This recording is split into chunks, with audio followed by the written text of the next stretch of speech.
Come here, Cash. Come on this side. Come on this side of mommy. There you go, Cash. Sit down. Come on, sit down. All right, everybody else look up. Everybody else move. Just scoot her over. That's all. She doesn't understand what's happening, so she's concerned about the outcome of this situation.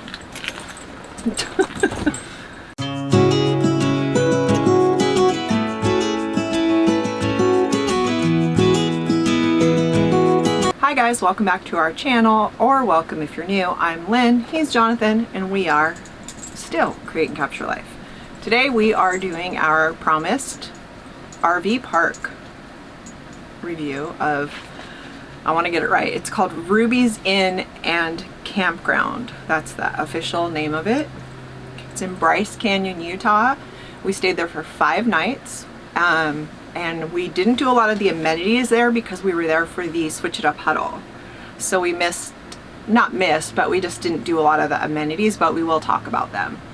And since your feedback on the last few RV park reviews, we have a couple of things that we're going to add in that we don't always talk about.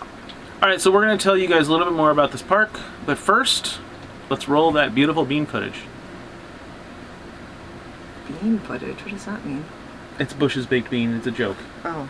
This is the sign for Ruby's Inn RV Park and Campground. You can see that this is the main road that leads you into Bryce Canyon. Looks like Ruby's, whoever the family is, owns a significant part of this town. So once you guys get into the Ruby's area, if I'm not mistaken, we didn't really travel any further down the road, but Ruby's Inn and Campground, RV Park and Campground, is the last stop before you get into Bryce. So there's that sign, like I said. Here's the campground office right here. This is where you come in, you check in. You can buy some firewood, pay for your propane, stuff like that. Sitting right next to the campground office. There's some bathhouses. We'll take you in there in a second. Just came in from the laundry room. I didn't want to take the camera in there because somebody's using it. Or not the camera, but the laundry room. But it's $2.25 to wash, $1.50 to dry. There are 16 washers and 8 dryers, but the dryers are the double load capacity.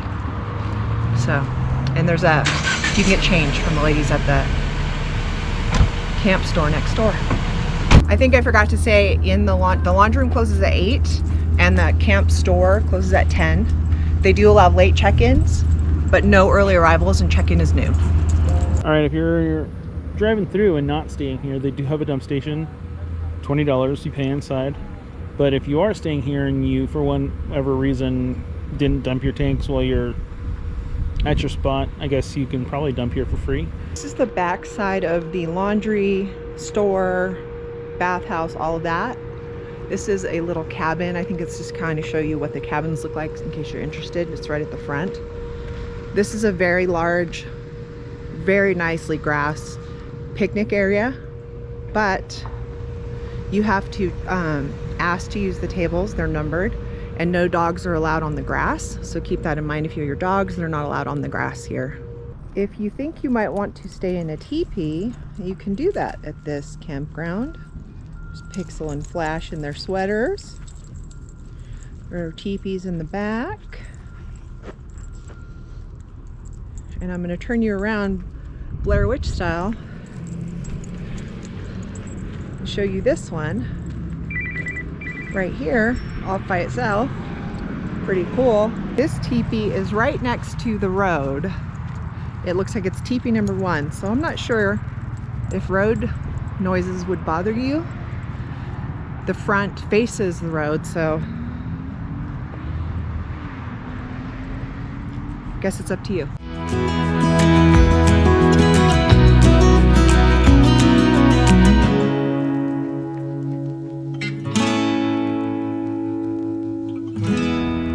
This is one of the cabins here. You get the little bench outside. You get your own little picnic table outside. It doesn't look like they give you a grill on any of them. We didn't want to show too much of the other ones because they have people in them, but it's a nice area with a lot of trees. So this is really nice. They're cute cabins. They look like they're just about probably 1-bedroom cabins. And then this is the end of the resort, and if you go this way, right here looks like a parking lot for Lakeview, it says on it. So I don't know, when we do the wrap up we'll talk about what this is, because I'll have to research what it is, but it looks like this is a hotel. This is Lakeview Lodge, which is part of Ruby's. I think pretty much everybody in the town, or everything in the town, is all part of Ruby's. But off in the distance, just out there, you can see there's a lonely teepee out there. So there's one teepee, there's a little gazebo out there, and then there's a really, really big lake. So I'm assuming that's why this is called the Lakeview Lodge. Just so that you guys are aware, the Lakeview Lodge, Ruby's, this whole area is about this right here. The world famous, historic Tropic Ditch. Yes, folks, this right here is the historic Tropic Ditch. And in case you aren't familiar, we are actually in our RV right now, but we store our RV when we are not on trips. And for those of you who've followed us for a while, you know it's because our city instituted a new permit policy for parking RVs on streets, and so we are sitting, and that was Scout, he just bit himself. We are sitting in our RV with our dogs because we came to clean we come to the RV every weekend and do to-do list things, and so that's what we're doing in our RV today. So if you're wondering, we have the blinds closed behind us because it was too much backlight, and you may hear my phone or a fan or whatever going off, so sorry about that, but it is what it is. Yep. So let's talk about the site. First of all, kind of showed you guys in the video, I showed you guys everything. All of the sites were just a little bit different, but all pretty much laid out the same. Pretty much everybody had 20, 30, 50 amp hookups. Pretty much everybody had, dual spigots like we had. Some of them just had one. The sewers were all kind of laid out differently depending on the size of your rig and stuff like that. They have regular RV sites, big rig RV sites, premium RV sites. I think there's one other one. So there's basically 4 different ways that you can camp with your RV, not including camping with just water and electric. They also have that, and those are kind of in the group areas that we showed you. Kind of looking through their website, which is not mobile friendly, by the way. As far as reservations goes, it shows up kind of weird. We noticed that they have those options. And they also had, as you saw from our footage, teepees that you can sleep in, and they have tent spots, and then they have van spots. So they have spots that are specifically small for vans, and there were a lot of vans there when we were there. Yeah. They do have a dump station. They do have full hookups, but they also have a dump station. So that's good to know. Not sure how much it was. We didn't check, but they do have a dump station.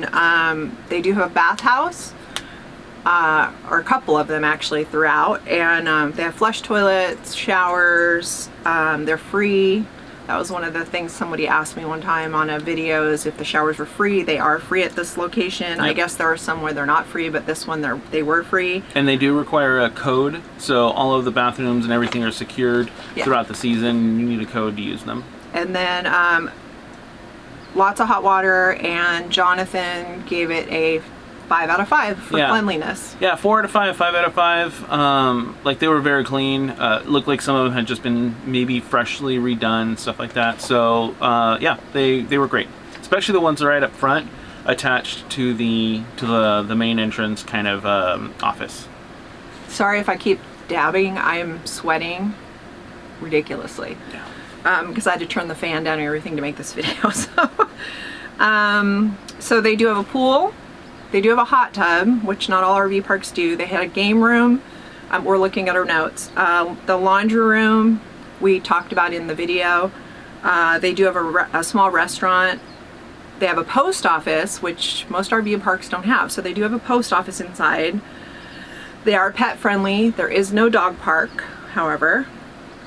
Plenty of hiking to do in the area. They sell bagged ice and firewood and propane on site. So if you need any of those things, you can buy them on site.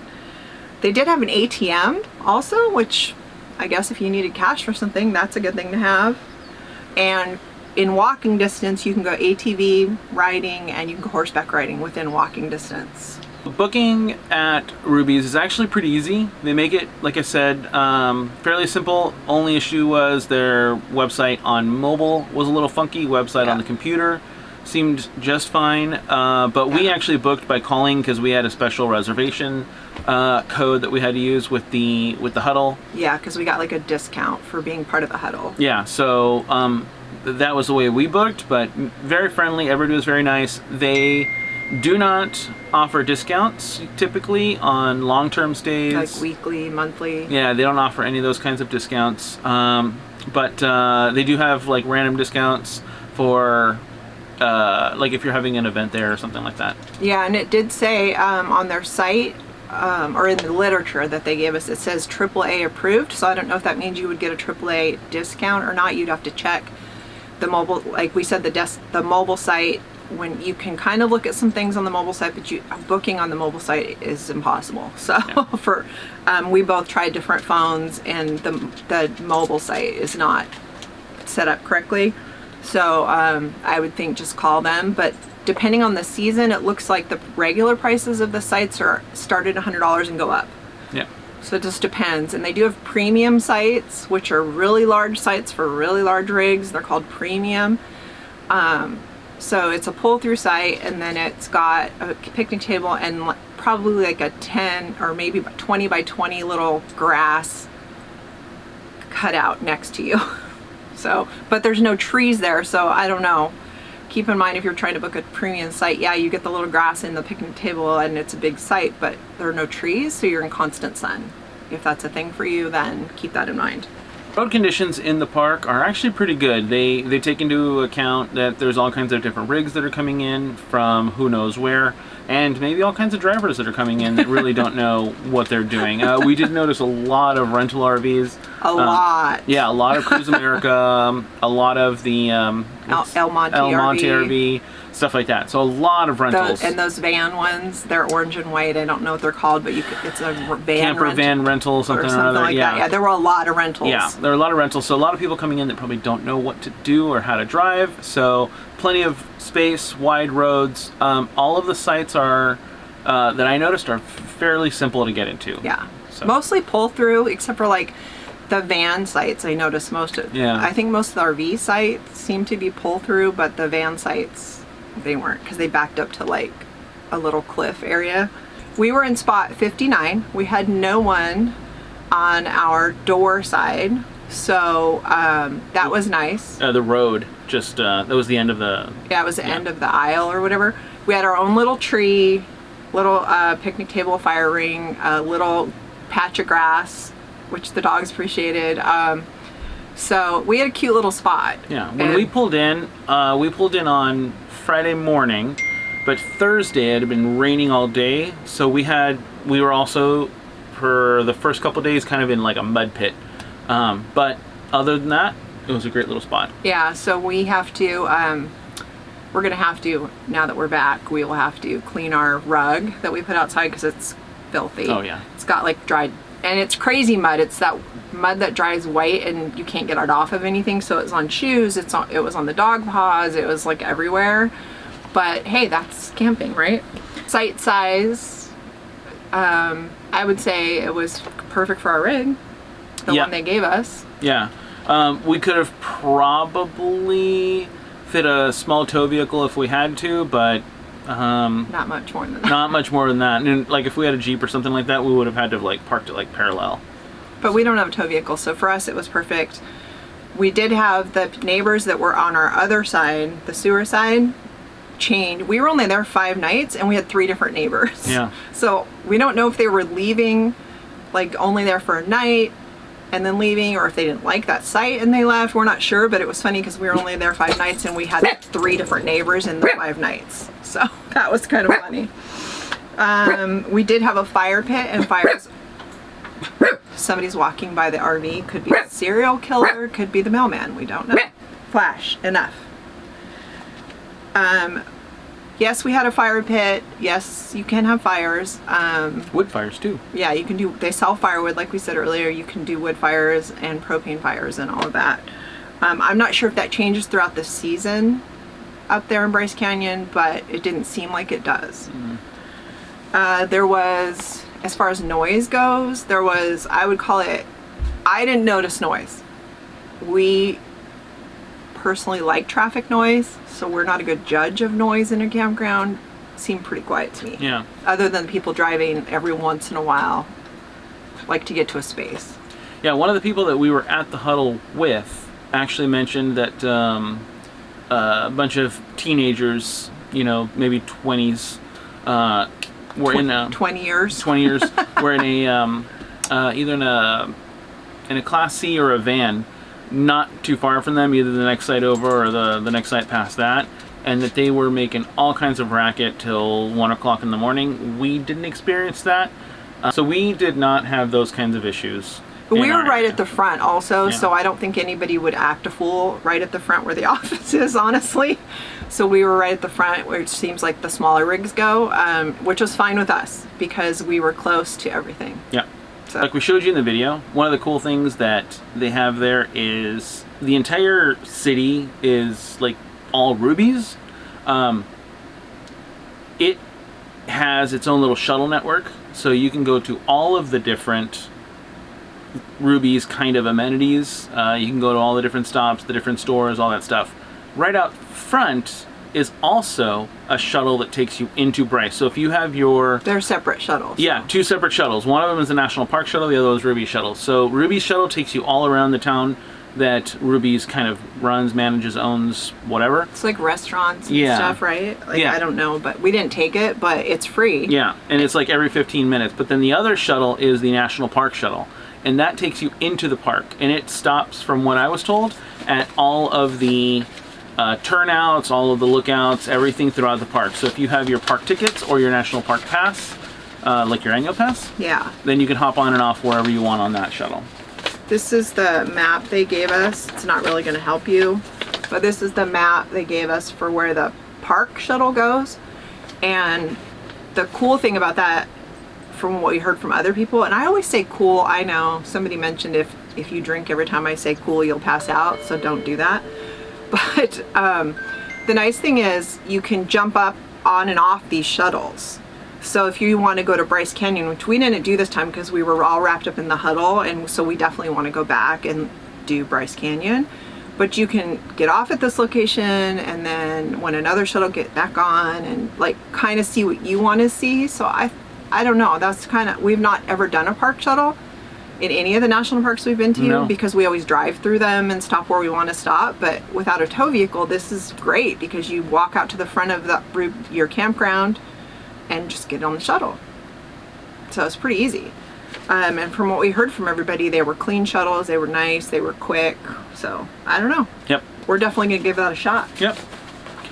As far as Wi-Fi goes, they do have Wi-Fi. There Yeah. was a code, I think, for the Wi-Fi. I don't have it here, but there's like a code for the Wi-Fi.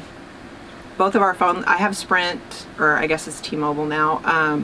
My phone worked fine everywhere throughout the campground. You have AT&T, and it was fine. We did connect to the Wi-Fi a couple times just to see like speeds and stuff like that. I mean, it was okay. Where I think it was like 10 to 15 up. I'm sorry, 10 to 15 down, and then like, you know, 2 or 3 up, which is adequate to get email and stuff like that. That's basically what they told us. So we stayed connected with our hotspot.